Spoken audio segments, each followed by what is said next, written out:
what is this movie saying about life? Could Paul have not been the villain? I don't know. You watched it like 3 times. Twice. Okay. How many religions actually have a promised savior, a Messiah?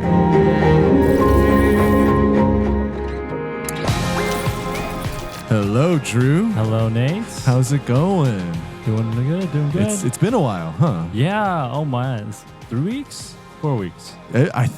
For At us, least. I feel like it's been more than 4 weeks, but I don't know. Last time we had Dapo on for the TikTok Yes. episode, and That was actually a really great episode. it was. I thought it was very, very thought-provoking and engaging. Yeah, I'm sure we could talk more about it, but this Yes. was it this hour? 2 hours ago, I heard they actually passed it. Okay. passed the bill in the Wow. Senate and the House. Shoot. So TikTok's getting banned, guys. You heard it here first. 9 months or something like that. Okay. They have that amount of time to divest or sell, and yeah, we'll see how it goes. All right. We'll keep in touch. That'll be very interesting. Yeah, we'll do a follow-up. For But sure.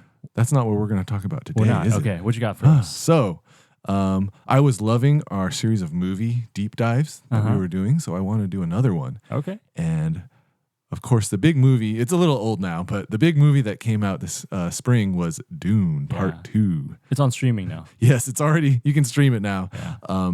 But I was lucky enough to go watch it not only in theaters, but in the real IMAX. You watched it like 3 times. Twice. Okay. Let's not over-exaggerate. All right, here. I saw it twice. First time, we're lucky enough to live in San Francisco, which has the largest IMAX screen in the U.S., actually. Yeah, at the Metreon. Yes, and they had the real, what they call 1570 film projection. Dang. Even though the movie was not filmed in IMAX film, it was digitally filmed, but in the IMAX format. Yeah. And so they actually printed it out and had this massive film, like literal film strip. And I got to watch it there first. And then we watched it along with some other friends the last day it was in theaters. Yes, I watched it with you. That was, yeah. It was a good thing. movie. It was a thing. There were a lot of people there, actually. Yeah, surprisingly for the very last showing. Yeah. But yeah, I enjoyed the movie. It seemed like you did too. I enjoyed the movie. Lots to talk about. Yeah, so I almost want to talk about it because there's a lot of stuff to talk about in that movie. Let's do it. And just to be clear, we're going to talk about the movies, not the books, really. Yes, I don't know anything about Yeah, the neither of us have actually read the books. I know you probably just closed the window because that makes this illegitimate. But just from a movie perspective, I thought there was a lot of interesting things. Sure. I'll reference the book because my wife has read it and she's told me what happens, but I haven't actually read it. All right. So Dune Part 2. I don't know. Let's just start with general thoughts, impressions, feelings. How did you feel after coming out of the theater? How did you feel? I felt like it was awesome. I felt like it was long. It was like, what, 2.5 hour movie? I think it's 2 hours, like 40 minutes. Yeah. Pretty long. There were parts where I was just like, they're staring out into the sand for a long time. And not that it's not cool, right? Because it's extremely cool. But I'm like, I get it. It's awesome. It's sandy. And there's like, there's the dust, right? Or oh gosh, what's the it called? spice. The spice, thank you. Spice. Yeah, the spice. So like, I don't know. I think it was like, man, such good character development. Obviously, people know. Should I spoil? Can we spoil? Yeah, I think we have to at this point. He's a bad dude. Yeah, the main character is is not really a protagonist. Yeah. He's kind of portrayed at least as a bad dude, or like a fallen character. Tragic. Yeah, definitely tragic. He starts out good. But I think, over time, the world has chosen for us. That's the line. And then he felt like he had to make that choice to take power for himself and be the Lisan Gaib or whatever. Yeah, there's a lot of terms, but like the chosen one, basically. The chosen one for their mission and all that. So yeah, it was. I jokingly say the first movie was even more like just staring at sand. Okay. And even worse, it was in slow motion like the whole time. All right. So the first movie I actually felt was okay, but definitely not as enjoyable as the second one. Yeah. The second one had a lot more, not just action, but like plot movement and especially character development. The first movie was kind of definitely just setting the scene, like the universe, the rules of the world, like shields, why don't they have guns? Because of shields. Sure. How does the spice work?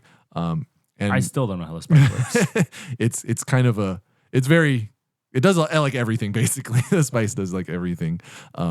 from run the economy to give you visions. Yeah, let you see the future to space travel. Yeah. It's kind of crazy. Okay. But the way I felt after seeing it in IMAX, which was like not only is it like visually like whoa, it's so big, but just the sound, like the sound stage was just like you're physically moving. Hans Zimmer. Hans Zimmer takes So full good. advantage of IMAX. So good. It was just kind of like a okay, what just happened kind of moment. I think overall for a good, right? Overall, good movie. It was just Agreed. like, oh man, like it made you feel. It made you feel stuff, well done. right? Very well done. Made you feel. I think Denis Villeneuve is my favorite director. Really, of all directors. Of all directors. Wow. What are his other films? Arrival. Okay, Arrival is a really good one. I'm an English major, so I really like how he plays with motifs and symbols, and there's a lot of that here too. I'm not very familiar. I think I've only seen from him Dune. Okay. Both Dune movies and. I thought one other.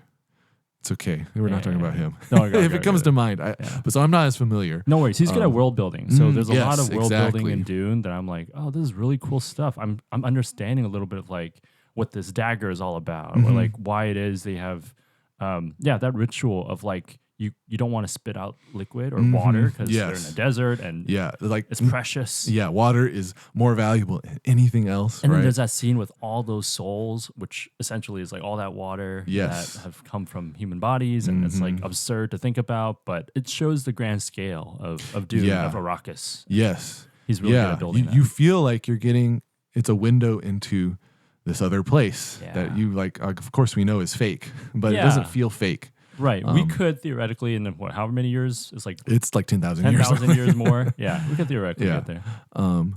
But I thought not only did it make me feel, but also made me think a lot, which I appreciate. I know thinking movies aren't for everyone. I love thinking movies. But Christopher Nolan's probably up there for me because pretty much all his movies they make you think a lot. Sometimes too much, just as some people say. But Inception, Tenet. Yes, totally. But for this movie, I thought not only was there a lot to think about, like how does this work and what does that mean, but like it's a lot of what is this movie saying about life. Okay, I felt like a lot of it. And a wide range of topics too. Like some movies, it's very like on the nose, like it's trying to make commentary on some subject. I thought Dune, because I think this is from the books, it's making a lot of commentary on a lot of subjects about life, which I thought fit perfectly to our show. Agreed. Yes, we love to talk about life in general. So, I don't know, any topics or themes that stood out to you that you watched that you want to dive into? Sure. I think initially I thought it was like, it's about a religion, or it's about being afraid of these prophetic figures. But I think it's closer to kind of anti-colonialism or like, the white savior kind of narrative. Yeah, sure. Where there's the Fremen who are essentially like native to that land, and then there's these like savior figures, the ones who will be heroes that can speak their language and can walk in their ways and can do all the things that they do and then lead them to victory. Yeah, like that's their prophecy, right? That's their prophecy. That right an there. Outsider, right? Someone from a different world. I think that's, what the term means, was going to come in and save them. Yeah. And it's kind of interesting, like why someone from outside, right. It's very specific. To me, that's the more powerful narrative. Okay. I don't think it's necessarily bashing on like religion or even having beliefs. I think it's bashing on the idea that there's these outside figures that try to co-opt our belief or utilize religion in order to be powerful or to take on that role of power in conquering and leading a set of people. Yeah. No, I think I would agree on the whole. That's definitely a theme of, I think many people have compared the novel to the Middle East kind of conflicts that were going on while he was writing it, because it was written in the 60s. Yeah, 60s, I believe. So, there was a lot of conflict in the Middle East over resources, oil, This is a desert planet where the resource of spice is sought by the whole galaxy and everyone's fighting over it. Whoever controls Arrakis controls, the universe basically is how it's portrayed. And kind of at the cost of the native people, and that's very analogous to the Middle East situation. As we've seen, even in our lifetime now, it's continued. But I don't know.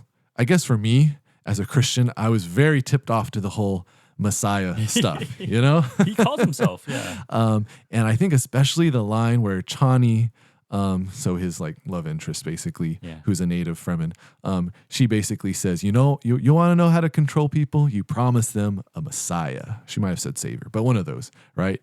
Then they'll do nothing but sit there for hundreds of years, waiting, right? And I was like, ooh, okay. Like that's saying, I think it's a topic, as you said, on a lot of different points of history in life, but I was like, okay. There's obviously a lot of religious motifs and symbolism. There's a lot of references to like the religious practices of Islam, the way they pray, they get on their hands and knees and touch their heads, and stuff like that. It is a desert planet, stuff like that. I was thinking, I was like, how many religions actually have a promised savior, a Messiah? And I was like, you kind of assume like all of them do, right? At least that's how popular culture portrays it. But I was kind of thinking about it. I was like, I think it's only Christianity actually who claims to be, where there is a prophesied Messiah and who comes, and the religion's basically claiming that he did come and fulfilled all the prophecies and has saved us. Like Islam, there's a prophet, but as far as I know, there's no prophesied like Messiah figure. Right. They acknowledge Jesus as a historical figure, but he's just another prophet, right? And I'm not familiar enough, but I'm pretty sure there isn't actually a prophesied Messiah. Obviously, Judaism and Christianity are connected in this way. But something like Hinduism, no. Right? Buddhism, definitely not. I mean, you can even just think of what Paul says, like when he's talking to these group of people who are deciding whether or not to believe in him. He says, I am the one, like, who makes those rules. He's making himself like God. I felt like all the kind of religious dialogue, not like the practices, but the actual dialogue, they were all from Christianity, actually. Which is very interesting, right? And maybe the author's doing something, they're mixing, all the religions where the visuals are very Islamic, but all the lines are straight from Christianity. The actual beliefs. Like the way he says, like you said, like I am the way, right? And it's supposed to be, muad'Dib, right? It means the way or something. The one who show the way. Show the way, and it's the mouse, right? But like that's a very Christian thing to say. Jesus said, "I am the way, the truth, and the life," right? Or the way he proved himself, right, to the crowd. He basically said, very specific things. This is what happened to you. This is your family or your grandmother or whatever. Like basically retold this guy's life, which is something Jesus did at least once, right? And the response was, you know me, you must be God because you know everything about me. Which is different than like other religions where they're just prophets pointing to the way. Yes, exactly. A good life or the path to nirvana or, like a prophet, for Allah or things like that. It's not like God himself or the Savior himself. And I think that's it's a distinction that a lot of people don't recognize or actually like admit, that it's only Christianity actually where we get this general idea of, religions do that. It's actually only Christianity. And so that's what I felt. I was like, wow, they're drawing a lot of parallels to Christianity. And yet the ultimate thing they want to get you to feel is that, the Messiah guy, he's actually, he's bad news, right?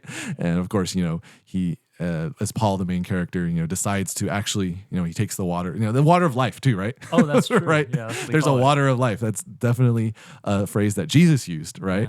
But like he takes the water and then he sees clearly, right? The straight and narrow. It's called the golden path, I think, in the book. And then he goes on that path to be the actual Messiah figure. And what does that lead to? A holy war.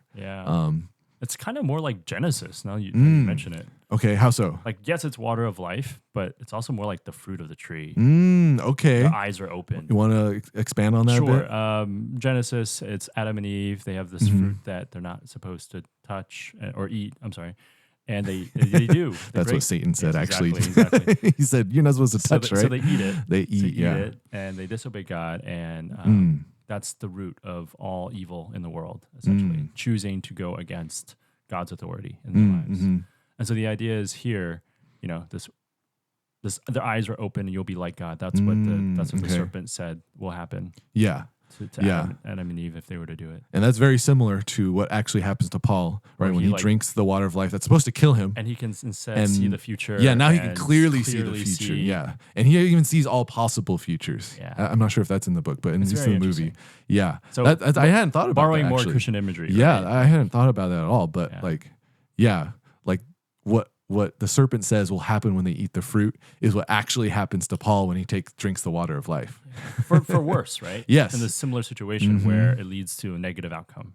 Yeah. And perhaps not for exact same reasons, but maybe if I watched it again, I could kind of see like, oh, actually, it's because he thinks, it's implied he can tell the future. Yeah. But I think the thing is, we as normal people, we think we can tell the future, or we think we can control the future if we are allowed to do whatever we want, and it will result in the best outcome. Yeah. I think in the book it's implied that he actually can see the future, and this is the best outcome. Is this holy war? So it gets a little muddy. But again, it's drawing on the motifs and the symbols that popular culture recognizes in Christianity, and kind of using that to paint a picture of religion is like this. And this is what happens, at least in my story. So I felt it was a little bit, I wouldn't say anti-religion, but anti-messianic figure, which means anti-Christianity, without realizing it's anti-Christianity, Because I don't think the author or even like the movie makers would have realized. Sure. This is very Christian, actually. Yeah. They would probably think, oh, all religions are like this. Yeah. And I thought that was just kind of interesting, that the way it just kind of relates to the way popular culture sees religion is actually so heavily influenced by Christianity without knowing it. Yeah, it's the biggest religion here in the West. At least. Yeah, and we extrapolate like, oh, all religions, point to God in these different ways. They're all similar, but it's actually only Christianity that has a lot of these features. That's interesting. But any case, I've just got some notes here. Yeah. Anything else that stood out to you thematically? Man, I think there's this whole idea of free will in there. Okay. Like I mentioned it earlier, but it's like the world has chosen for us. Here he is. Yeah, if you remember, he's like trying not to go to the south. Yeah. He's trying to avoid the prophecy, he doesn't want to kill people. Yeah. And he sees this vision of himself like leading to the famine of billions. Was it? Yeah, right? It's billions. So then he's like afraid of the prophecy. So he wants to fight against it. But, things happen where he felt, I think very correctly, like, they went to, I think they took out the areas of the north, and so it had to flee basically south. The Harkonnen, the new leader, Fade Rotha, he decides to be much more aggressive. The bald guy. Well, actually, they're all bald. Now I think about it. Yeah, they're all bald, so it doesn't really. The psychotic guy that had the knives. The young bald guy. There you go. He goes and attacks them very directly, forcing them to like flee south because they can't handle the direct military conflict. They were always, it was kind of more of a insurgency kind of thing. So he feels forced, like we all have to go south, right? That's the only safety. We have to regroup and try another strategy. Right. So I think there's like that narrative where, the author or the movie forced him to become the villain or forced him to make that choice to go south and therefore be this Messiah figure. Yeah. And as a result, all these people die, etc. Yeah. That's kind of interesting, right? Because like it's definitely negative. Like people obviously don't believe in prophecies, at least these days, right? But there is a sense of like astrology or there is a sense that people kind of want. Is it my sign? Like, people want. Is it my day to do this? Yeah, and I think it's because we want some control, and we want to be able to like know ahead of time, or like be able to say it's kind of ironic. We want control, but we don't want. But this is if prophecies were true, then we wouldn't have control, right? Yeah. But this is just that sense of power of, okay, I know what's going to happen. How can I now adjust my plans? There you go. To address this knowledge. But then that kind of defeats it, right? Because if we're able to adjust our plans, then it wouldn't be prophesied, right? So anyway, there's all sorts of confusing stuff there. Yeah. But I think that is very relatable. And I see that in a lot of people these days of like, you want to choose your own path, right? Yeah. But then you also want like the path you were made for. Yeah. So it's like that mentality. You want to follow your passion, but your passion should be more than just something you pick and choose. It should be something that's more innate. Yeah, we know that intuitively, right? And so that's what Paul goes through. Like, what if his passion is, like to be a villain. Like essentially, he's going to be that Messiah figure. Yeah. What if his true self, as our society likes to say, is and you could say that's one thing that that was decided for him.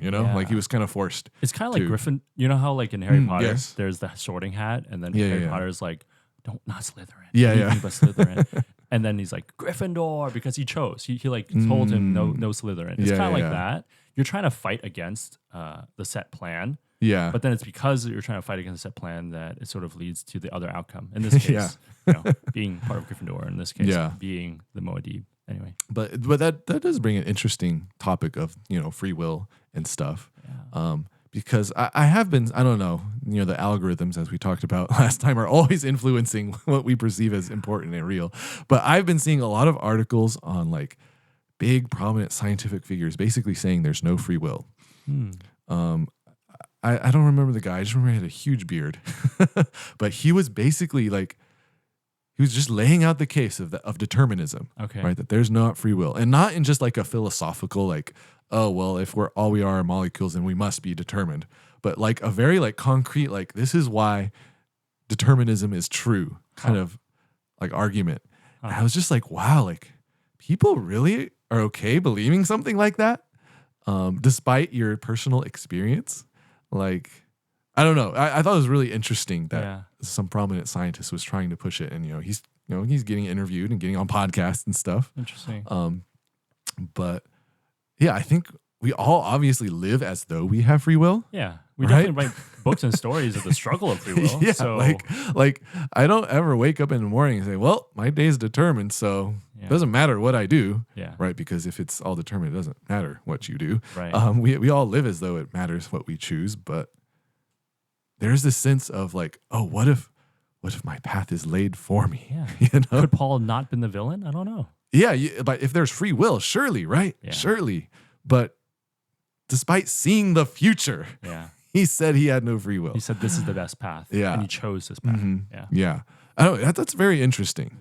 I don't have an answer other than I believe in free will. Yeah, I do too. But you get into weird scenarios, right? Like, let's say he does perfectly see the future, right? Which is implied that he does. And I think I might be misquoting the books, so sorry. Don't get into me too bad on the comments, but I think it is implied by the end of the series that he actually did make the optimal choice. Okay. That any other path would have led to even more death and destruction. So killing billions is better than trillions. Yeah, something like that, right? Okay. And if that's what the author is like concludes, then actually Paul is a protagonist, a good guy, right? And so this whole like choice. Watch out for Messiah figures because they'll use you to control you and make holy wars doesn't work. Then that's why I'm not sure if I'm quoting the books exactly right, but I think it is implied that he did make the best choice because other options would lead to worse holy wars, and so I don't know. Well, by that logic, Christianity is the right choice in the sense of like Jesus dying on a cross, no matter how gruesome, no matter how, like why not save us sooner, or that kind of narrative, or why this way versus the other ways. This is one of those ways where we can disagree with God and be like, hey, you should have done it a different way. Yeah. But maybe this is the optimal choice. Yeah, that's an interesting. The only way, maybe. I never thought about that, right? But like, in theory, God is the one who perfectly sees the future, right? He knows every option. Even the most horrific things that we go through, right? A billion years from now might have been the most optimal situation, actually. I guess. And who are we to say? Yeah, if I were to trust anyone with that power, it would be someone who can see the futures. So that's interesting. I never even thought about the implications of his foresight. And the implications of his foresight. And the fact that I'm pretty sure this is actually implied to be the best way, despite the Holy War. Oh, so it's not anti-religion after all. Maybe not. I'm not sure. That's the thing. That's the problem. I haven't read the books. I see. I'm having a hard time saying this with confidence. But let us know in the comments if we're totally off base. From my understanding, I can see how it's not as bad. But I thought always that was kind of interesting as I was thinking about through this the first time I watched it. It was like, man, the author, I think, is kind of confused because he's trying to make a message, but he doesn't realize how he's undoing. But in any case, one thing that I just remembered, I thought it was very interesting. I mean, it's kind of the most interesting, but also the most gruesome part of the universe, I think, is the Bene Gesserit, the witch ladies. Yeah. And, the Emperor's daughter, right? Irulan, the lady who's I got confused with her and the other lady who was also wearing white and in the silver. movies, they all kind of look similar. And, they're all dressed kind of in the wardrobe with the big headgear and stuff. But their heads are covered. Yeah. But she says a line when she's talking with her father, the emperor, right? And it's trying to paint a picture of, wow, she's so well trained and she's like so perceptive and so not swayed by emotion, where he's trying to convince her that, oh yeah, military action needs to be taken against this Muad'Dib guy who's like leading all these military campaigns against the Harkonnen and disrupting spice production or whatever. And she's like, well, if he's a religious figure, if you crush him, if you kill him, you actually make it worse. Right. And I thought that's a very like modern day kind of thing that we see on the news a lot, right? Yeah. With militant religious extremism and this whole idea that, religious wars are so destructive because, when the war is what makes them stronger, But I thought of it in a slightly different angle. It made me think of, say, the persecution of religion, and what is the most persecuted religion of all time? Well, I mean, Judaism. I don't want to touch a sensitive political topic right now, but just factually Judaism. But after that, the root of that comes out of the root of that is Christianity, right? And I just thought about the interesting phenomenon of how Christianity actually grew and became stronger, more widespread, the more persecuted it was. That's right. Just throughout the Roman Empire, right? We see that in places like China, and how when things go well, actually, when a religious group per se is like, I don't know, accommodated and taken care of, actually the religion or faith actually dies. Interesting. And I feel like we see that in America. Okay. The past, I don't know, 100 years or so. Yeah. Where, there's something about, I mean, I can only speak from the Christian perspective, but it probably applies at a more general faith level, faith in anything, right? But I think it's especially because I believe Christianity is true. I believe it really applies there. And there's something about like being oppressed and being attacked for what is true, right? That actually not only personally makes you stronger, but makes it easier actually to witness to other non-believers. Yeah. Because they see that more vividly. It's not, oh, you just do that because you grew up in a church, or you just do that because that's the label you picked and I picked my label and we're all equally, fine. But, I worship these, other idols, these gods in the Roman Empire, but you're following this Jesus guy and you're always on the run. Yeah. Why do you keep choosing? You seem like a smart guy when I talk to you, but that doesn't seem smart. Right. And then you investigate, right? And then that's how people become Christian. So I thought her words were very, very true, when you oppress, I would say when you oppress something that is true, right? It actually grows stronger. Yeah, because if it were a lie, theoretically, people would just give up the lie. Yeah. But if it's something that's true, they'll just dig in their heels. Yeah. And I mean, I don't think you can, I'm sure anyone of any faith could probably try to make that same case, right? Like, this is why I believe it, because I think it's true. Yeah. And we see that, I think, in like Islam, as, no military campaign from the Russians or, the U.S. will ever stop the violence over there. Yeah. Don't want to get into all that, but I don't know. I thought her words about religious faith and faith figures was interesting. I don't know. What do you think? No, I mean, I remember that part too, right? It's counterintuitive. You think that you'll squash it by trying to oppress it. Yeah. But as you're doing that, it gives these people who are oppressed a chance to decide, is this worth fighting for? Is this worth banking my life on? I like that. Literally my life on. And then that's when, they decide, and that's what gives that religion or belief power. Yeah. Belief has no power unless it's tested. Okay. I like that. Yeah. When you have to make a choice, that's when it gets strengthened or weakened,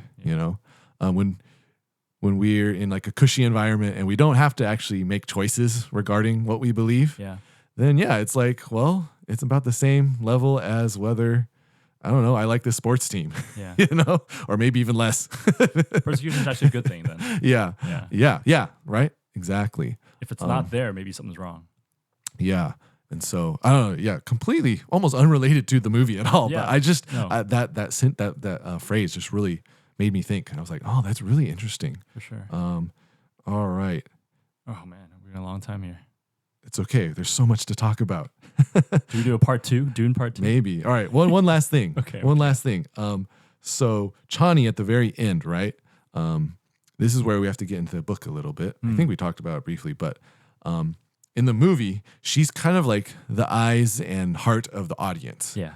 Right? Like what you're supposed to feel as an audience member is kind of portrayed by her. Yeah. Like she's gets more and more suspicious of Paul. She doesn't want him to drink the water of life.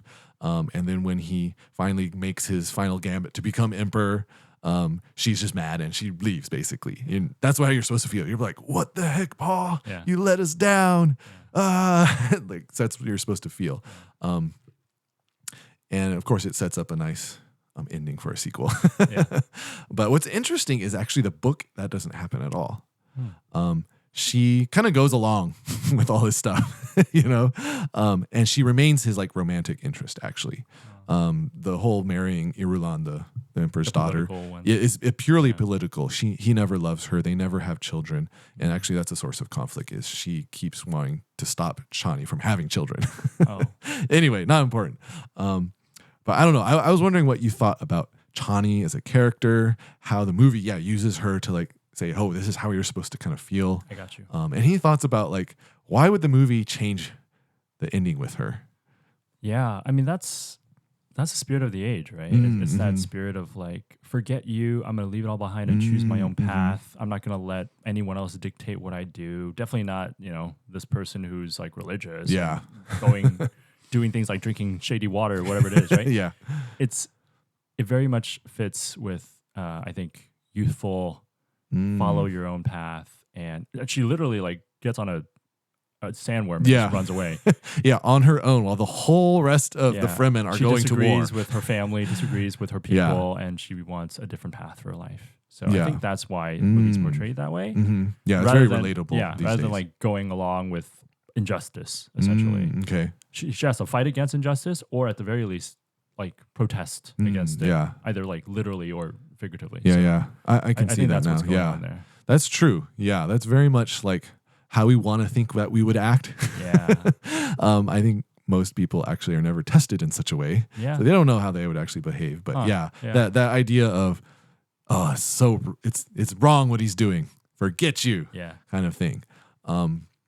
And like I don't want to poo-poo that. Sure. Sometimes it's worth it to get away from like what's worth getting away from. That kind of response is very context sensitive. Yeah. But I just thought it was so kind of interesting how different it was from the book, from when my wife told me. Yeah. And like it kind of leads to some big issues on them making a sequel because like it's like, wait a minute. He's supposed to have like 3 kids through her, and like one of them dies, and so now she's gone. Like, how is that all going to get resolved? And like, it totally messes up the plot. I'm sure they'll like do something to fix it, but they're gonna have to change the books even more. I see. But I thought it's a very interesting change, and like it's actually fairly faithful to the book. It mostly just left stuff out that's kind of extraneous rather than changing stuff. From what my wife told me, it's actually pretty faithful.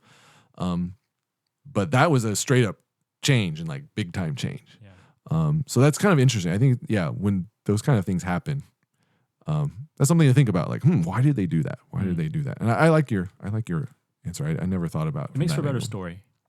Yeah, I think it adds some tension. Yeah. So that like you can have a like setup, get people excited because they're probably gonna have to wait like 5 years. Yeah. Agreed. And I think it also it also might have just been easier to kind of say, hey guys, what he's doing is bad. Let's not get tricked here. That's fair too. But anyway, I thought that was an interesting thing. Well, that's the end of the movie. So maybe we'll end our conversation here. Sounds good. But I sense a need for part 2 of part 2. And if you have like your own comments or thoughts on the movie, add them to the comments. Yeah. Maybe we can talk about them. Put them down below. We'll give our thoughts. I know we're a little late to the Dune train, but it's okay. We're slow and everything. We're early on the next one. Yes, yeah, yes. that's where we are. So as usual, comment, like, subscribe. We love having conversations about life and all sorts of things through media and other stuff. So thank you so much for joining, and we will see you at the next one. Take care. Bye. Bye.